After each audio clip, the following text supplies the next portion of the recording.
Hey, good afternoon, class, and welcome back. Welcome to Introductory Psychology. This is our third week, we're already nearing the halfway point, if you can believe it. At least it's hard for me to believe, but again, that's kind of how it is with summer courses. We're just going, going, going. Just hang on for the ride, I suppose. But anyways, welcome back. Wanted to start off by saying that just a quick reminder that exam number one is open. It's still open. It'll be open until Monday. I'm recording this video on a Friday, so obviously as of now, you still have a few days to take the exam. But please, again, do not wait till the last minute. The exam does close at 11:59, whether you're done or not. So give yourself enough time. I recommend giving yourself 2 hours. Probably won't take you that long, but just give yourself enough time. That way you're not stressing because, I want you to do well in this exam. I don't want you to not do well in this exam because you're stressed. If you don't do well in this exam, I hope it's because maybe you didn't know the material versus you were just stressed. Of course I want everybody to succeed, but if you're gonna do well, I want it to be because you know the material and you're calm and you're not rushed. Another reminder, also, response paper 2 is actually due on Sunday night. So again, I'm recording this Friday. You're probably going to see this on Sunday or maybe the day after, but make sure you get that in as well. We'll be doing these every week of the course, except for 1 week when I'll give you another writing assignment to work on. But it's due on Sunday. For this week, we're going to be talking about two different chapters, two of my favorite chapters to talk about, chapters 5 on learning and chapter 6 on memory. So the chapter on learning is going to cover 3 really broad topics: classical conditioning, which you may have heard of if you've ever heard of Pavlov's experiments with the dogs, where he rang the tuning fork or sounded the tuning fork and then fed the dogs the food, repeated this over and over until eventually he could ring the tuning forks and the dogs would salivate just at the sound alone. So this is in relation to more like involuntary behaviors, kind of like reflexes or instinctive behaviors. So I really want to drive that point home, is that classical conditioning is more about involuntary behaviors, whereas one of the other big topics we're going to talk about is operant conditioning, and this is where you have much more conscious control and deliberate control over your behaviors and your learning, and this is the type of learning that takes place in response to reinforcement and punishment. So a key thing to remember here is that reinforcement is anything that increases the likelihood of a behavior versus punishment, which decreases the likelihood of a behavior. You're going to read the terms like negative and positive reinforcement, and you might think that's talking about like reinforcement and punishment, but negative reinforcement is not punishment. Negative reinforcement still increases the likelihood of a behavior continuing, but it removes something aversive. So for example, like when you were younger, maybe, if you did well in school, got an A on the math test, and your mom said, "Hey, you don't have to do the dishes today because you did well in school. We want you to relax and and just take the night off." Maybe that didn't happen for you, but if it did or something like that happened to you, then your parents are using negative reinforcement. They want you to still do good. They're encouraging you to do well on your tests, and they're taking something away aversive that you maybe normally wouldn't like to do. Like most kids don't like to do the dishes, so take that away. Hey, cool. Next time I do a math test, do good on my math test, maybe mom will take away, mowing the yard or dishes again or whatever. So that's negative reinforcement. Punishment, whether it's positive or negative, is anything that takes away the likelihood of you continuing your behavior. So getting a speeding ticket, getting grounded as a kid, things like that are punishment because they're meant to decrease that behavior that you're getting punished for. So I want you to read that. The last topic will be observational learning, like the learning that takes place from watching other people. A lot of the things that we learn, for better or worse, comes from watching other people. And there's some implications for that in terms of like the things that we consume in the media, violence, etc. So read about that.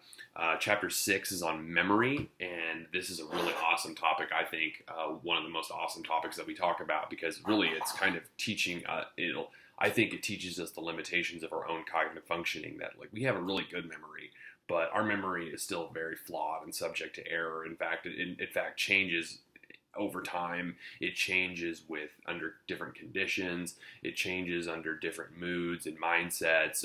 Memory is a very complex process, and it's entirely fallible and subject to change. So I want you to think about memory when you're reading chapter 6. Think about memory as like a verb. It's kind of something that we do. Memory is something that we build, experiences that we build, cognitively speaking. So you're going to read about that. This week we will not have a discussion, or not have a response paper, or excuse me, a response paper. I mention response papers every week. I'm thinking about my in-person class. I'm sorry to confuse you all. We'll have either a discussion or a response paper every week. That's what I meant to say. I apologize.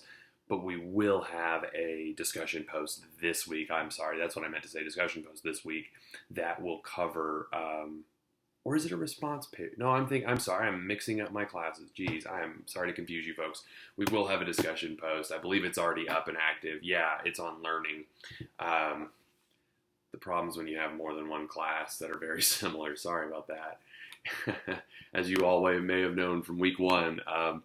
So we do have a discussion post open, and I want you to come up with your own example of something you have learned via classical conditioning and something you've learned via operant conditioning. And so I'll give you, and I want you to use the terminology, like, so when you're talking about classical conditioning, I want you to directly reference to what is the unconditioned stimulus, what is the conditioned stimulus, unconditioned response, conditioned response, et cetera, et cetera. You need to use those terminology this week in order to get full credit. So an example that I have, what happens, this is a really weird example, but I just remember one time when I was a kid, my dad mentioned that, when somebody's mowing the yard or using a weed eater, that sometimes rocks will fly up.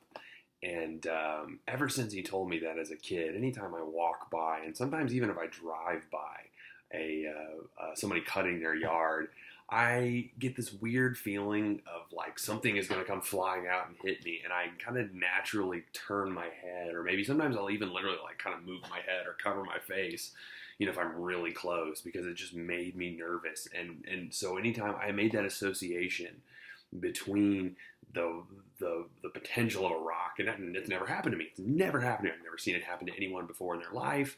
My dad was just like, yeah, it could happen. And just like, oh my God, that would be terrifying. You're not even expecting it, and bam, you get hit by a rock.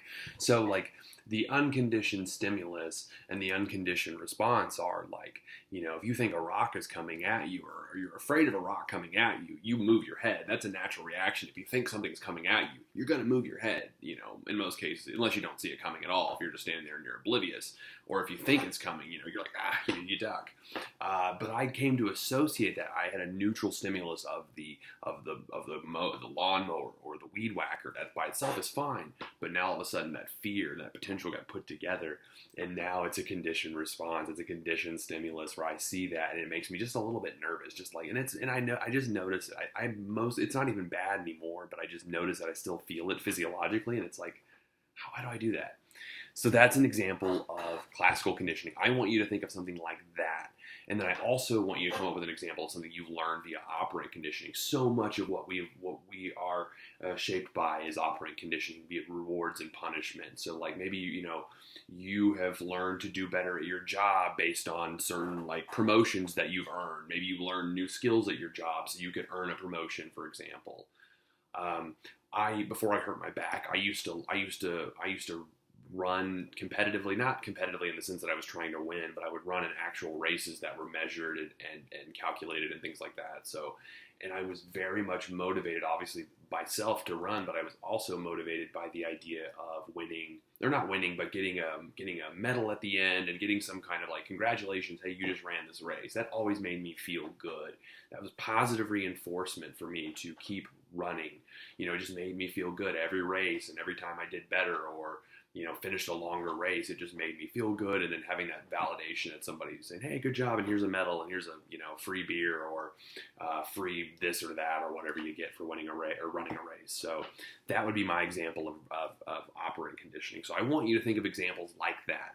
And if it helps, classical needs to be something sort of involuntary and reflexive, versus operant conditioning is going to be much more voluntary, consciously chosen. So that's what I want you to focus on for this week.